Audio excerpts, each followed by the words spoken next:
He had watched countless moments of human failure, betrayals sealed with handshakes and cruelty performed in sterile silence. Yet it was the simple, profound act of giving away a slice of celebratory cake that finally pierced the cynical shell of Elias Thorne, the man known in the shadows as the Curator. This small, selfless action, meant only to comfort a distraught child, would not bring Clara Hayes peace. But instead it would invite a terrifying intimacy with absolute power. If you've ever stopped to help someone when everyone else walked by, then you know the quiet weight of that decision. That weight is magnified 1,000 times in this story. And if you want to see how this small kindness spirals into unforeseen danger, make sure to subscribe and stay until the very end. The Curator was looking for a specific kind of weakness, but he found a strength he could only possess, never destroy. The late afternoon sun cast long, indifferent shadows across the plaza, highlighting the ceaseless rush of commuters eager to shed the burdens of their workday. Clara Hayes, 32, felt a profound, satisfying weariness.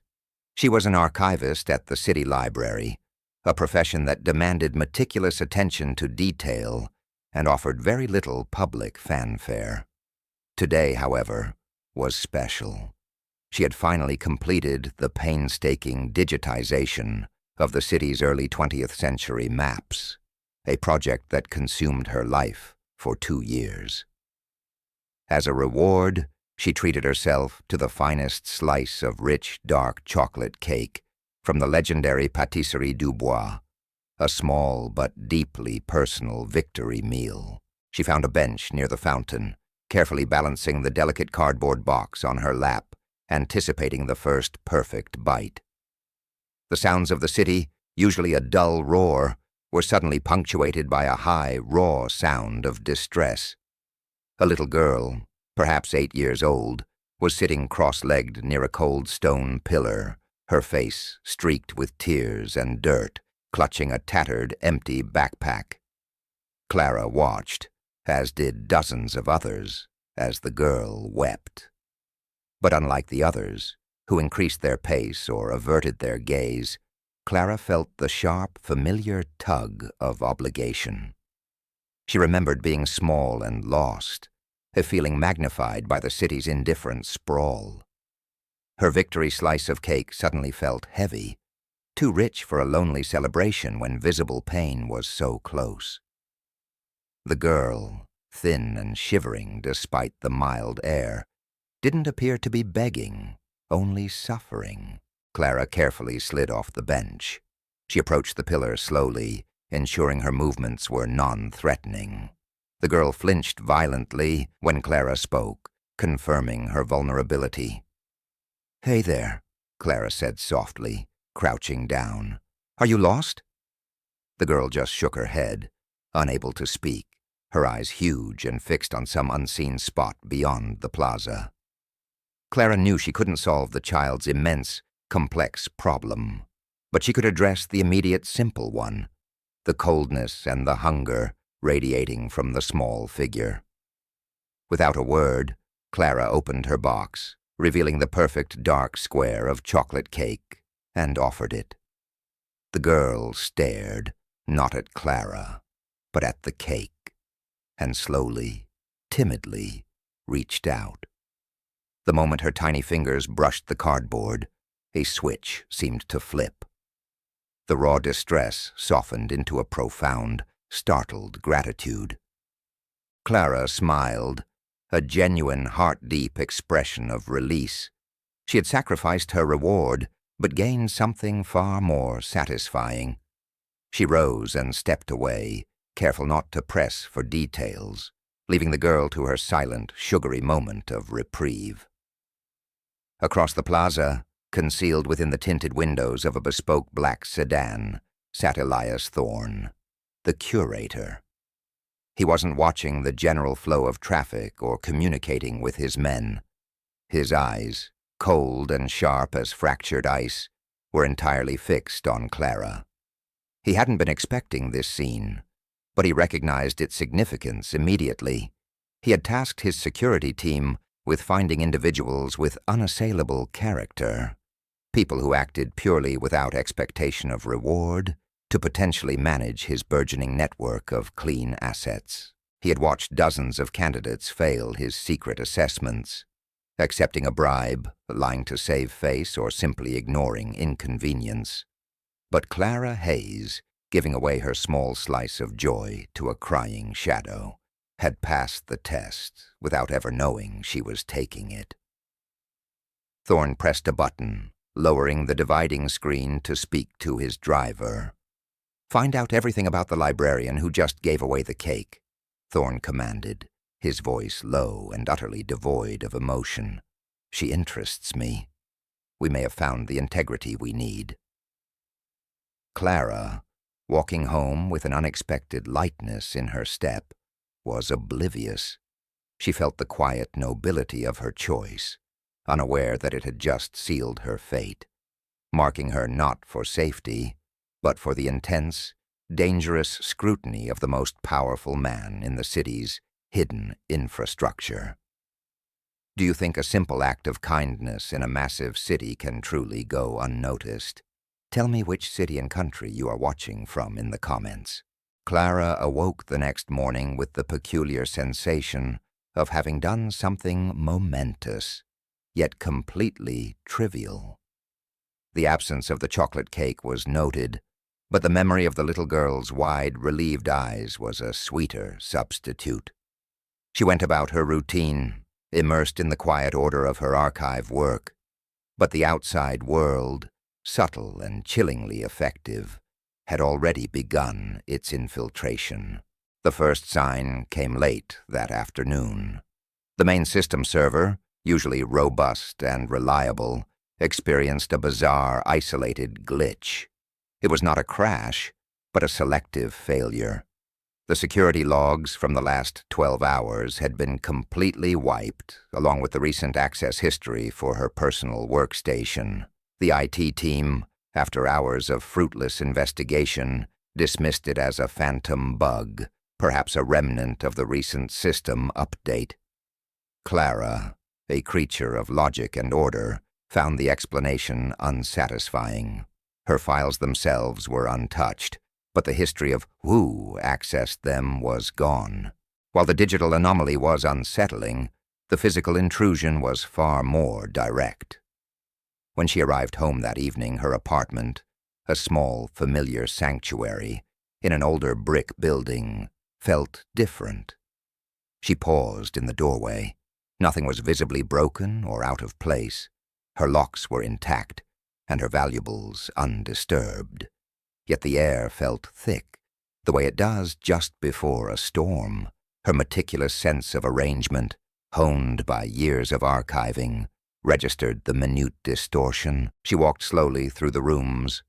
The books on her shelf were aligned, but the spine of one particular volume, a rare first edition she always kept precisely centered, was slightly off, tilted perhaps half an inch to the right. In the kitchen, the salt shaker was next to the stove, where she habitually left it, but the light smear of flour from her baking 2 days prior was absent from the countertop. Someone hadn't broken in to steal. They had broken in to study.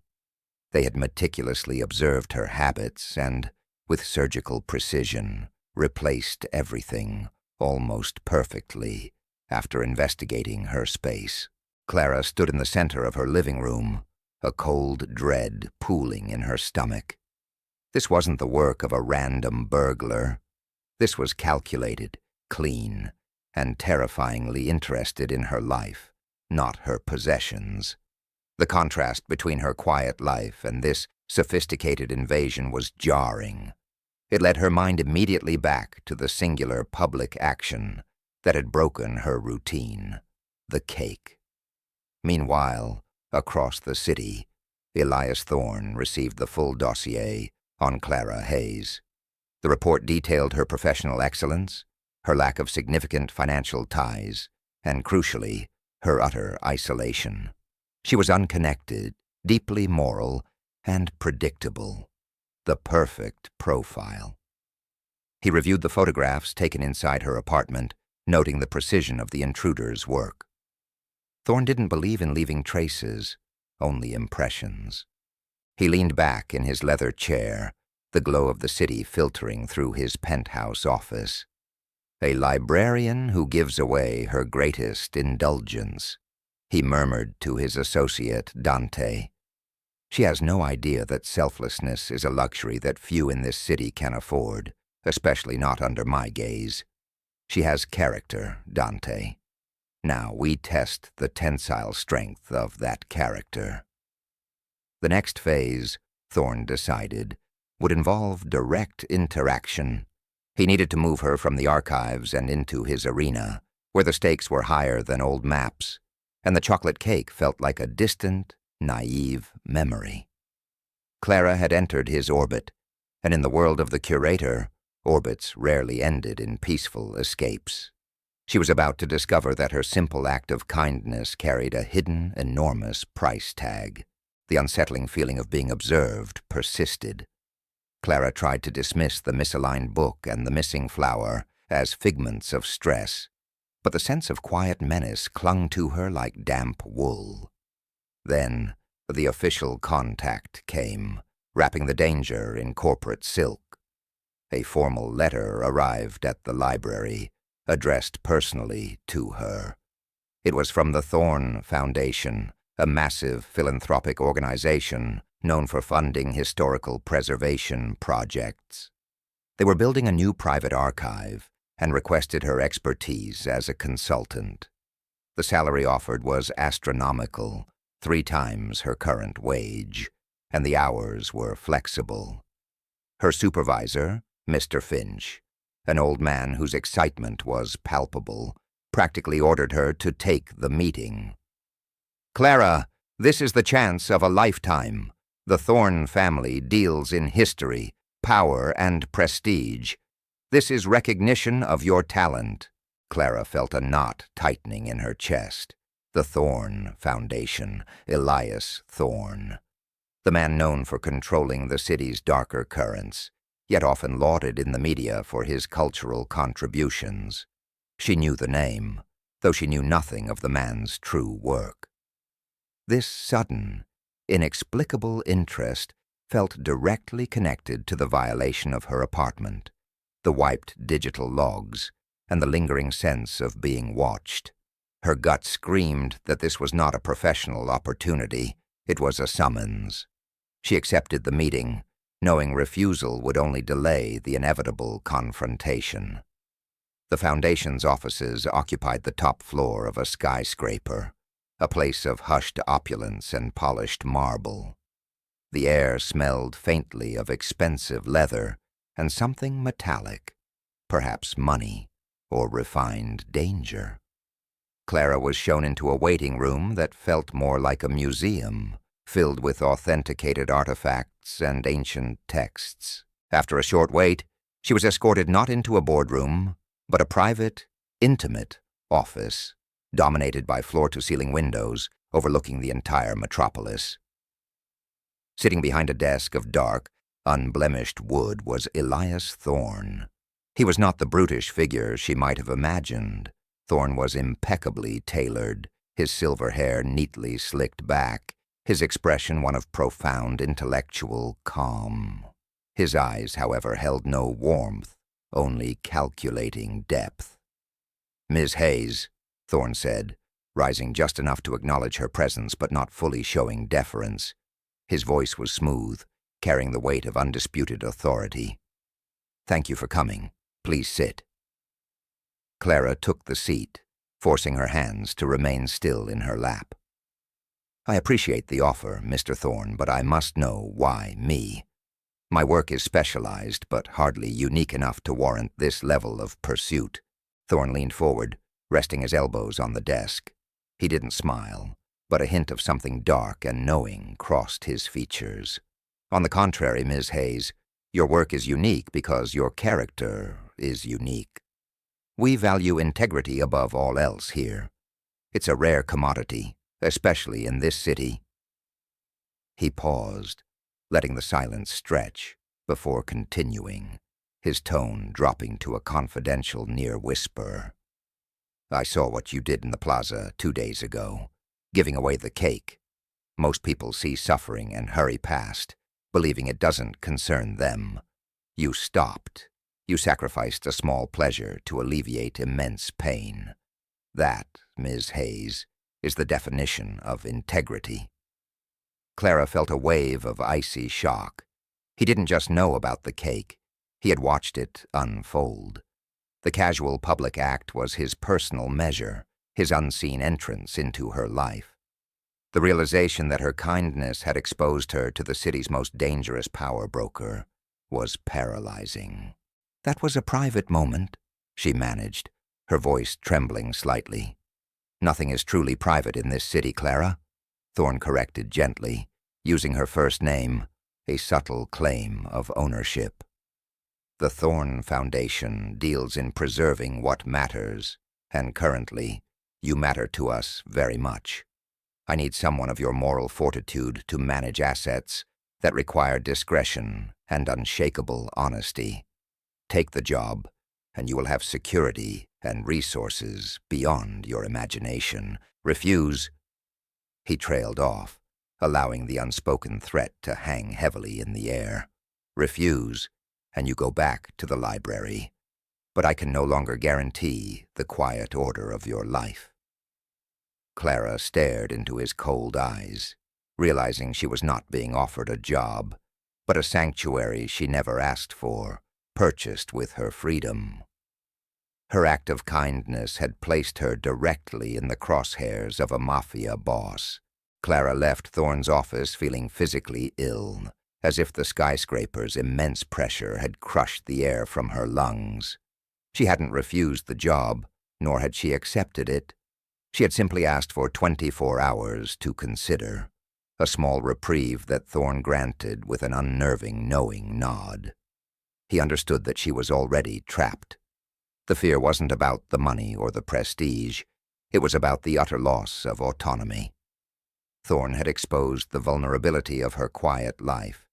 He hadn't explicitly threatened violence, but the implied capacity for destruction, coupled with the subtle break-in at her apartment, was far more terrifying than a shouted ultimatum. That evening, the escalation of risks began. Clara found herself obsessively looking over her shoulder. The city, once a comforting backdrop of familiar sounds, became a maze of potential observers. She stopped at her local market, a place she frequented daily. As she approached the checkout, a sleek, expensive sports car, completely out of place on the narrow street, aggressively cut off traffic, momentarily blocking her path. The driver, a young man with sharp features and sunglasses, leaned out and smirked. He wasn't threatening, but the disruption was pointed. As he sped away, Clara noticed a small high-definition camera glinting subtly on his dashboard, pointed directly at the entrance of her market. It was a message. They were everywhere, and they weren't hiding their surveillance anymore. When she finally reached her apartment, another more profound loss awaited. Her neighbor and only close friend, Maggie, an elderly woman who relied on Clara for small errands and companionship, was packing. Maggie explained with forced cheerfulness that her landlord had suddenly terminated her month-to-month lease, citing vague building maintenance issues, despite Maggie having lived there for 30 years. "It's all right, dear," Maggie insisted, hugging Clara tightly. "My nephew in Arizona has room for me. It's just awfully sudden." Clara knew Maggie's lease situation intimately. The eviction wasn't sudden. It was forced, surgically engineered. Thorne hadn't directly attacked Clara, but he was systematically isolating her, severing her small, vital connections to normalcy. Maggie was collateral damage, a demonstration of Thorne's effortless reach.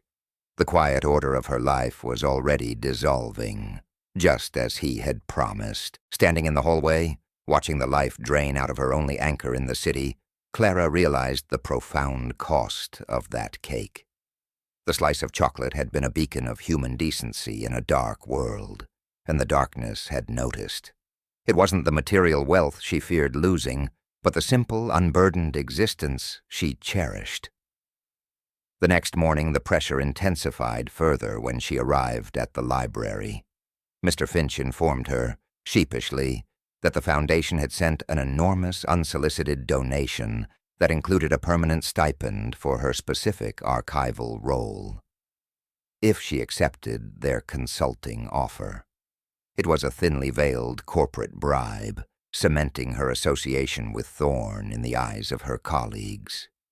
There was no going back to simple anonymity. The walls were closing in, demanding her immediate decision. She had until the end of the day, and Elias Thorne was not a man who tolerated delays. If you're finding the tension of Clara's situation as compelling as we are, please hit that subscribe button.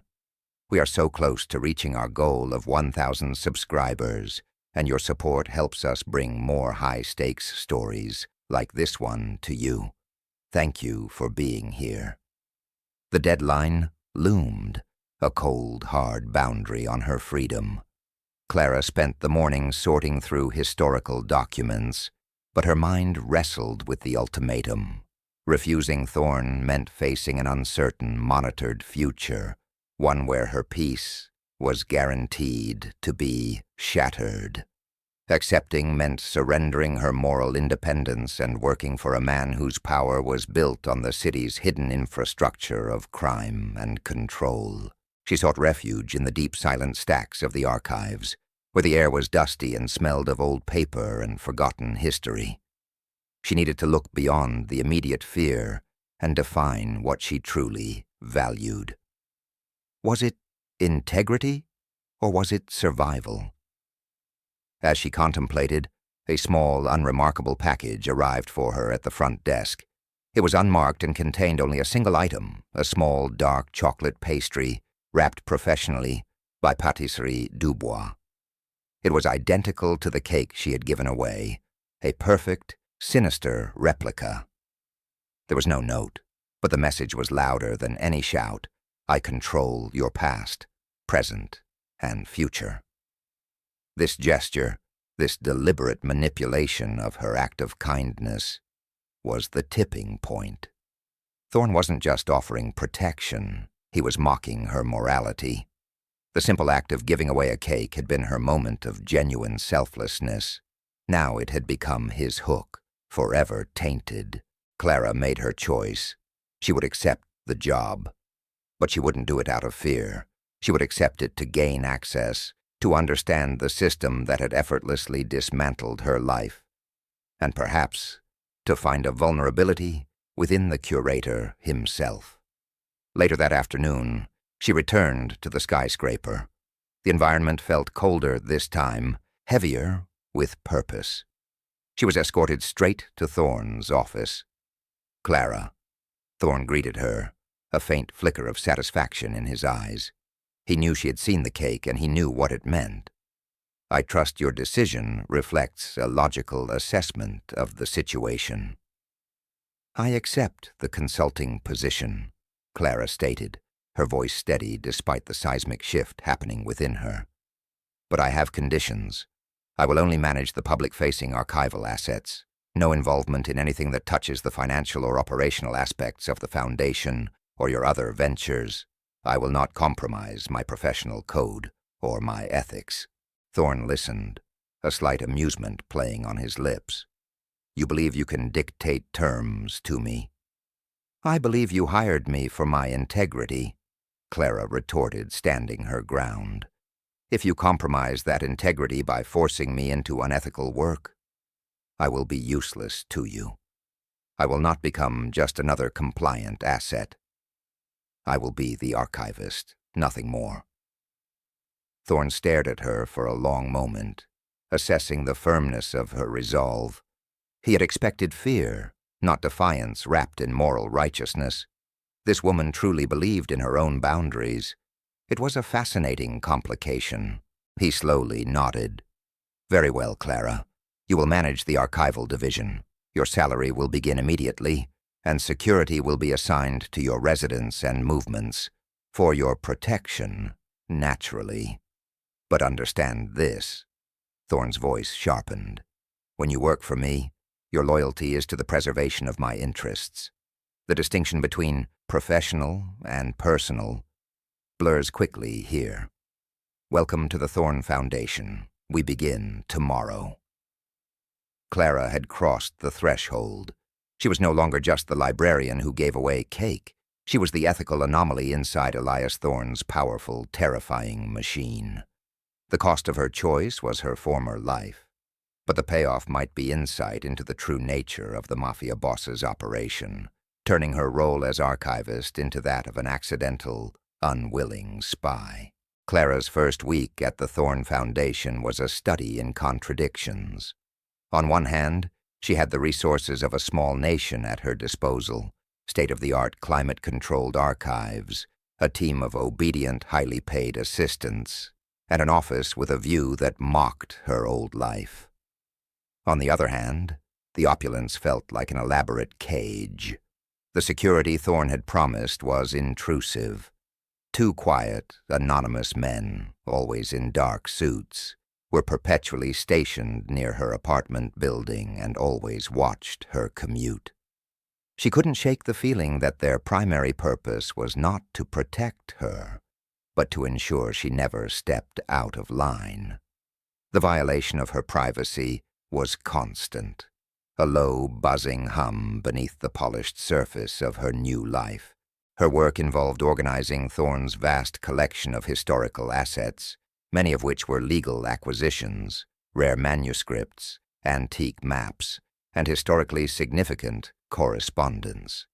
Yet Clara, with her archivist's trained eye, quickly spotted the irregularities. She was organizing a box labeled 18th Century City Planning Records. Deep within the stack of legitimate dusty maps, she found an anomaly, a thin sheaf of contemporary high-resolution schematics. They were detailed architectural plans for the entire city's infrastructure, labeled not with municipal codes, but with cryptic, coded identifiers like Asset Alpha 4 and Network Junction Omega. These weren't historical documents. They were current blueprints for operations, hidden in plain sight. The sheer audacity of the placement chilled her. Thorne clearly believed his camouflage was impenetrable, trusting that her integrity would keep her honest, or perhaps simply trusting her fear. The danger became immediate and personal during a seemingly innocuous social gathering. Thorne hosted a small reception for donors in a wing of the foundation dedicated to cultural outreach. Clara was instructed to attend, functioning as the respectable face of the archives. During the event, she was introduced to a man named Silas, a well-dressed, overly friendly lawyer who specialized in property acquisition. Silas spoke warmly to Clara, complimenting her transition and her sharp eye for detail. Elias often talks about the integrity of his new staff, Silas purred, leaning close enough that she could smell the expensive cologne and stale whiskey. But sometimes integrity needs a little nudge, wouldn't you say? Especially when handling documents of extreme sensitivity. He then slipped a small folded note into her hand under the pretense of shaking it, his grip surprisingly firm. Clara excused herself immediately and retreated to the restroom. Unfolding the tiny slip of paper, she saw only 3 words, typewritten and chillingly clear. The crying girl. She felt a rush of nausea. The little girl from the plaza, the unwitting catalyst for her current nightmare, was not forgotten.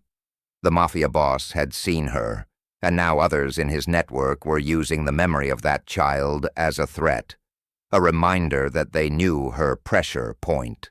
Silas, or whoever he represented, was testing her loyalty and subtly pushing her toward the sensitive, documents. This was the sabotage phase, the attempt to violate her moral boundaries and drag her deeper into Thorne's true work. Clara realized that every time she looked at those coded schematics or questioned an inventory list, she risked not just losing her job, but activating a danger far exceeding the simple loss of her home or her friend. The cake was gone, but the consequence of that small kindness was escalating into a life-or-death confrontation.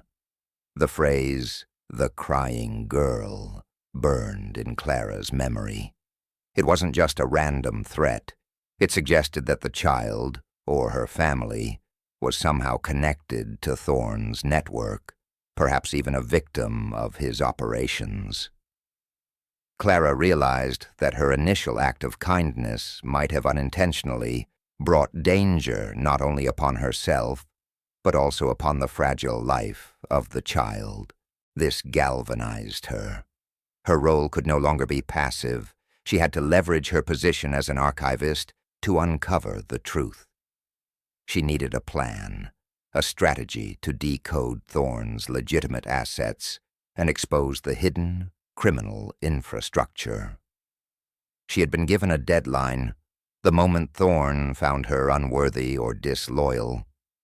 Clara began her tactical preparation. The first step was accessing the high-resolution schematics she had found hidden amongst the old city maps. The documents were stored in a secured digital vault, accessible only through the archive's closed internal network. She spent several late nights studying the peculiar, non-standard cataloging system Thorne used, a bizarre blend of library science and cryptographic markers. She noticed a pattern. Every asset alpha correlated to a major transportation hub, and every network junction omega corresponded to a specific historical landmark, places she had been paid to categorize. She began cross-referencing these coded plans with the extensive real estate portfolios of the Thorne Foundation, linking legitimate purchases to the network identifiers. The scale of the operation began to reveal itself. Thorne was not merely involved in localized crime. He was systematically purchasing and controlling key junctures of the city's commerce and communication infrastructure, operating invisible supply lines beneath the facade of legitimate business. One night, while working alone, shielded by the false comfort of the security guards outside, Clara downloaded the essential schematics onto a specialized encrypted flash drive, a small dark tool she kept hidden within the casing of an antique fountain pen. She knew she couldn't simply take the information outside. Thorne's network was too thorough. She needed an intermediary, a voice of authority that could break through the Foundation's iron curtain. She focused her efforts on one specific location marked Asset Alpha 7, which corresponded to a large, dilapidated factory Thorne had acquired years ago under the guise of future historical preservation. Using the coded coordinates, she managed to pull up original city permits detailing the factory's layout. Attached to these seemingly benign documents were recent energy consumption logs, showing unusual massive power spikes, far too high for a building supposedly dormant and awaiting restoration. Something big and hidden was happening inside Alpha 7. Clara had the proof, or at least the necessary breadcrumbs, but she still lacked a viable escape route and a trustworthy ally. Thorne's men were everywhere, polite but vigilant. Her goal was no longer merely survival, but exposure. She set a deadline for herself. She had 1 week to find a way to leak the information to a reliable investigative journalist or federal authority before Thorne's growing suspicion led to her permanent silence. Her archivist's skills, designed to preserve history, were now being weaponized to expose a dangerous truth. We are entering the final high-stakes acts of Clara's story. If you've stuck with us this far, we genuinely appreciate your support. This content is completely free and the best way you can help us continue bringing gripping, well-researched narratives to life is by subscribing. We are counting on your help to reach 1,000 subscribers. Thank you for watching, and let's get this community growing. The plan was fragile, resting entirely on Clara's ability to remain calm and unseen within the highly structured environment. She had identified an old, seldom-used communication drop box in the Foundation's basement, a relic from the building's previous owner, that she believed was outside Thorne's immediate digital monitoring. Her goal was to use this physical analog escape route to send a secure package to a trusted investigative reporter she remembered from her library days. One night, 3 days before her self-imposed deadline, the entire strategy collapsed. Clara was finalizing the data package in her archive office. She had created a detailed analysis correlating the power spikes at Asset Alpha 7 with recent, coded shipping manifests. She was so absorbed in the complex data that she failed to register the faint click of the electronic lock disengaging behind her. The door swung silently open, revealing Dante, Thorne's quiet, imposing second-in-command. Dante didn't carry a weapon, but the sheer coldness of his demeanor was an immediate threat. "Clara," he said, his voice a low, gravelly monotone, "Mr. Thorne requires your immediate attention." Clara's heart hammered against her ribs, but the archivist's training kicked in, controlled the chaos. She smoothly minimized the manifest files, leaving only a benign historical inventory list visible on her screen. She reached for her coffee cup, making a casual, delaying movement. "It's rather late for a meeting, Dante," she replied, her voice slightly strained but level. Dante didn't move from the doorway, blocking her exit. "Mr. Thorne is aware of the hour. He is also aware of the unusual activity on your workstation late at night, Clara. He appreciates your dedication, but he demands total transparency." He had been watching her system logs all along. Thorne had given her the illusion of operational independence while maintaining full visibility into her actions. "I was simply verifying the inventory of the new South American collection," Clara insisted, maintaining the lie. Dante smiled, a chilling perfunctory upturn of the lips that held no kindness. "Perhaps, but we are also aware that you were seen speaking with a certain attorney, Silas, and we are aware of the communication that followed." He stepped closer, his shadow falling over her desk. "Mr. Thorne finds it highly unethical for a dedicated employee to communicate with an asset known for attempting to compromise Foundation security." Clara felt a sickening realization. Thorne hadn't just tested her integrity. He had allowed the initial sabotage to proceed, observing how she would react to external pressure.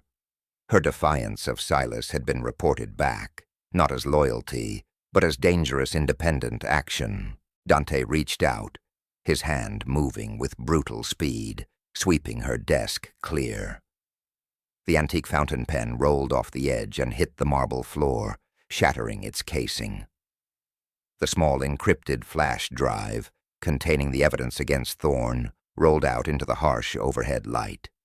"The crisis is here, Clara," Dante stated, retrieving the drive with meticulous care.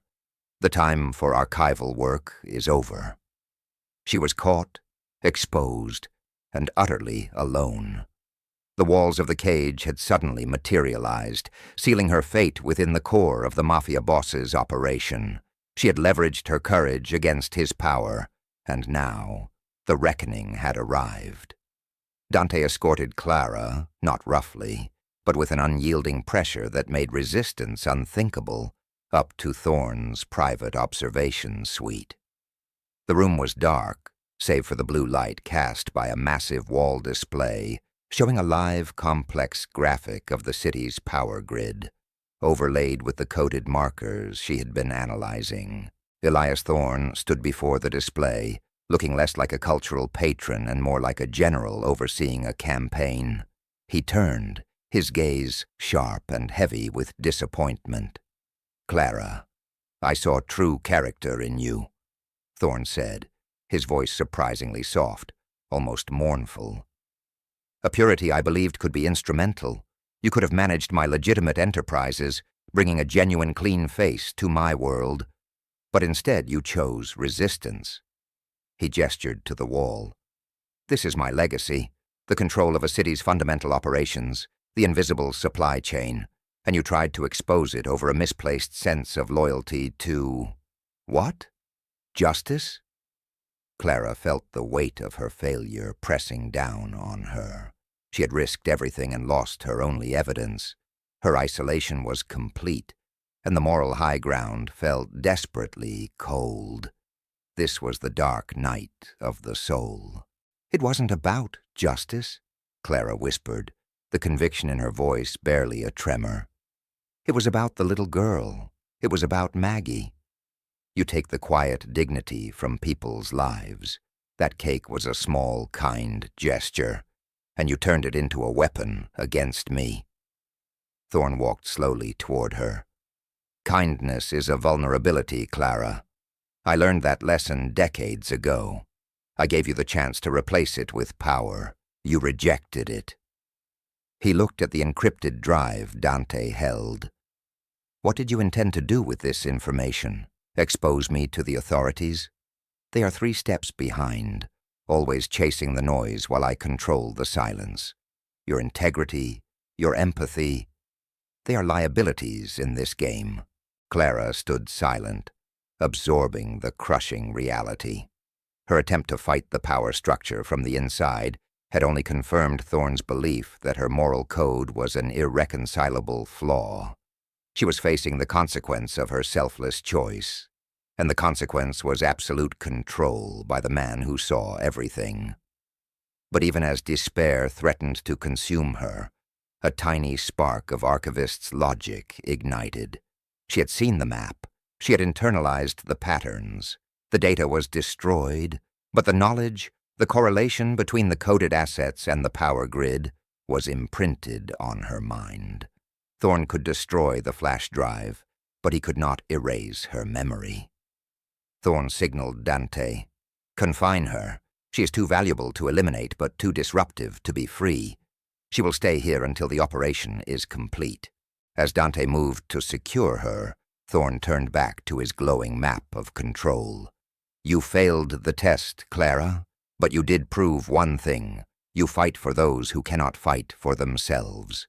That is a dangerous, compelling quality, and now that quality is mine to manage."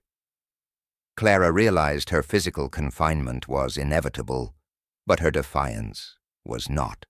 She had lost the battle for the evidence, but the fight for her moral core remained.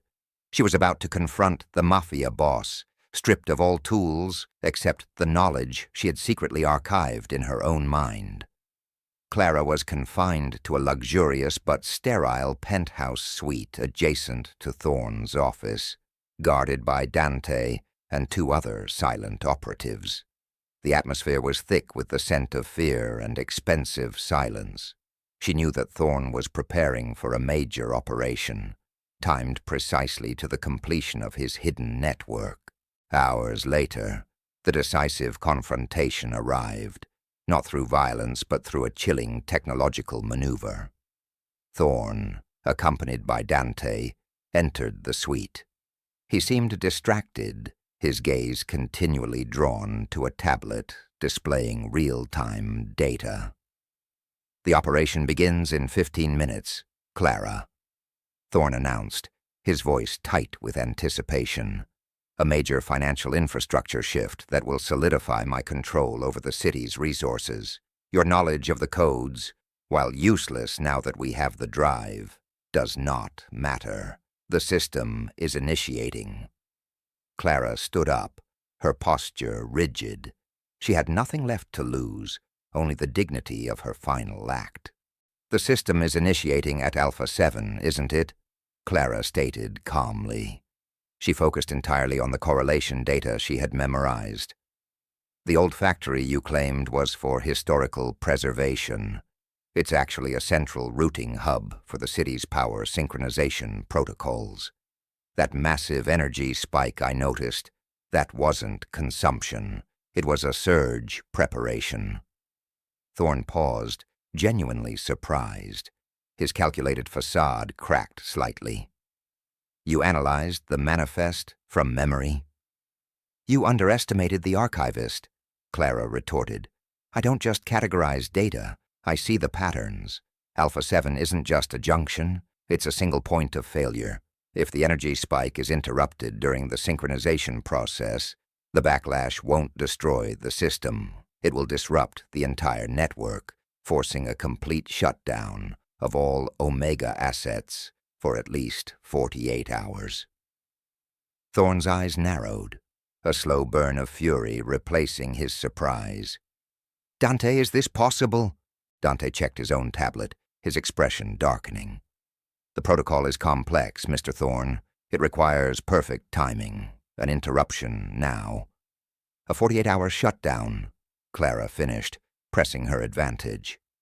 That buys the authorities 2 days to trace the physical locations of your Omega junctions before you can reboot. That's enough time to unravel your entire organization. She had nothing to trade, no leverage, only a bluff based on perfect recall. Thorne approached her, his face inches from hers, radiating controlled menace. You think you can defeat me with a technicality based on a memory of a map? You saw me give away the cake, Clara countered, refusing to look away. You chose me because I chose kindness over self-interest. You thought that was a weakness you could control. But I fight for the forgotten details, Thorne. The details you overlook when you focus only on power. I gave away that cake because I could, and I will expose your organization because I can. Thorne, the curator, was used to calculating human weakness, not confronting moral clarity. The realization that her integrity, the very thing he sought to harness, was now the weapon aimed directly at his life's work, was a profound blow. He had miscalculated the power of a quiet woman, armed only with memory and resolve. A timer beeped softly on Thorne's tablet. T-minus 5 minutes to initiation. The confrontation was over. The action had to begin. Thorne turned to Dante, his face a mask of furious calculation. The clock was ticking, and the complexity of the protocols meant there was no time for full verification. He had to assess the risk based on the archivist's known precision. Clara had never lied about data. It was antithetical to her nature. Dante, initiate fail-safe override for Alpha 7, Thorne ordered sharply. Do it now. Reduce power input by 30% and run a diagnostic. If she is correct, the disruption is contained. Dante scrambled to input the commands. The realization that their massive operation was suddenly dependent on the accurate memory of a librarian who had only been hired because she showed kindness to a child was the ultimate irony. Clara watched, breathless, as the wall display shifted. On the power grid graphic, the point marked Alpha 7, which had been glowing red in anticipation of the surge, flickered and stabilized at a lower, safer output. Thorne's operation was delayed, compromised, but not yet destroyed. She was right, Dante confirmed, looking up at Thorne with grudging respect.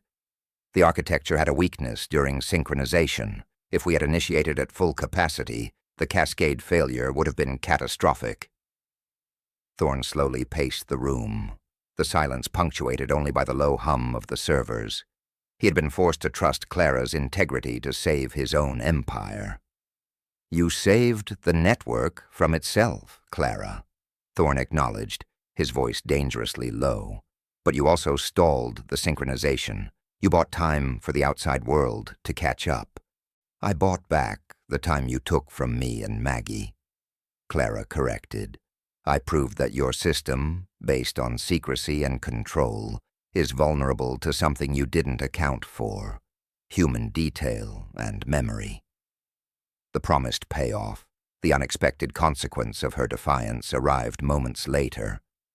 The suite's internal phone rang, a secure, direct line only used for emergencies. Thorne snatched it up. "What is it?" he demanded, his irritation barely contained. He listened for several moments, his face draining of color. He finally dropped the receiver onto its cradle, the clatter echoing in the tense silence. "That was the Harbor Authority," Thorne stated, his voice flat with defeat. "The sudden power drop triggered an automated municipal audit of Alpha 7. They are already on site, investigating the excessive energy readings and structural changes to the old factory. They found the heavy infrastructure equipment. They didn't find the illegal operation yet, but they will." The cascade failure Clara had predicted was not a physical explosion, but an administrative one. Her single act of resistance, her refusal to simply become a compliant asset, had created an irreversible 48-hour window of exposure. Thorne turned to Dante, a cold resolve settling over him.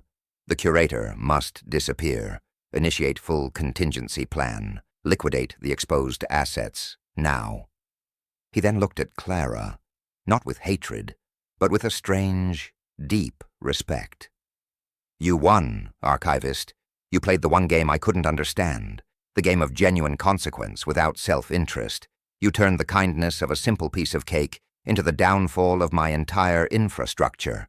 Clara watched as the ruthless Mafia boss, the man who controlled the city's hidden infrastructure, began the cold, calculated dismantling of his own life's work, all because she stopped on a plaza to comfort a crying girl. The quiet strength of her character had finally broken the cold shell of absolute power. The fall of Elias Thorne was not marked by gunfire or dramatic arrests, but by the swift, quiet implosion of his financial and operational networks. Over the next 48 hours, federal and municipal investigators, alerted by the sudden regulatory audit and the subsequent unraveling of the Alpha 7 site, began tracing the exposed paper trail of the Omega assets. Thorne himself vanished, dissolving into the anonymity of international finance, leaving behind a ruined reputation and a collapsing empire. Clara was released quickly, providing full, credible testimony about Thorne's elaborate scheme, using her photographic memory of the coded maps to fill in the gaps for the investigators. Her account, bolstered by the verifiable evidence found at the Alpha 7 factory, was enough to implicate Thorne and several of his key associates, including Dante. The city gradually returned to a semblance of normal. The atmosphere felt cleaner. The oppressive weight of unseen control lifted. Clara, however, was fundamentally changed.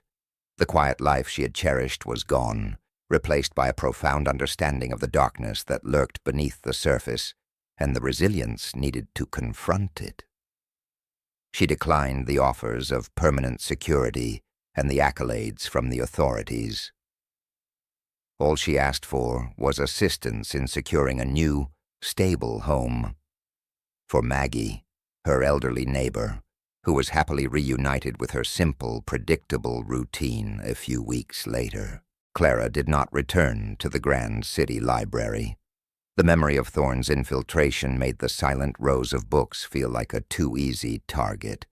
Instead, she took a consulting position with a small, specialized historical preservation nonprofit, dedicating her archivist skills to protecting genuinely vulnerable historical sites, far from the influence of powerful figures. Months later, Clara was walking through a quiet, tree-lined park near her new apartment. The air was crisp, carrying the scent of blooming jasmine. She was carrying a small plain brown box containing a freshly baked lemon tart, a lighter, brighter reward for a long week of work. As she passed a familiar fountain, she saw her. The little girl from the plaza, the unwitting center of the entire storm, was sitting on a park bench. She wasn't crying this time. She was laughing, surrounded by her mother and a protective-looking older brother. The girl looked healthy, cared for, and utterly safe. Clara kept walking, maintaining her distance, not wanting to interrupt the newfound peace. She realized that the Mafia boss's observation, the destruction of her quiet life, and the subsequent battle had a single worthy purpose: to protect the vulnerable. The selfless choice she had made over a piece of chocolate cake had not only brought danger, but ultimately brought the emotional justice she craved. The final symbol of her ordeal came a few days later. An anonymous package arrived at her new office. It contained no note, only an item wrapped in tissue paper, a small hand-painted ceramic pin, shaped exactly like a slice of dark chocolate cake. It was a silent acknowledgement, a final communication from the vanished curator, recognizing the lasting power of her small, kind act. Clara pinned it to the corkboard above her new desk, a reminder that integrity, not power, always wins the decisive battle. Her life was quiet again, but her purpose was forged in fire.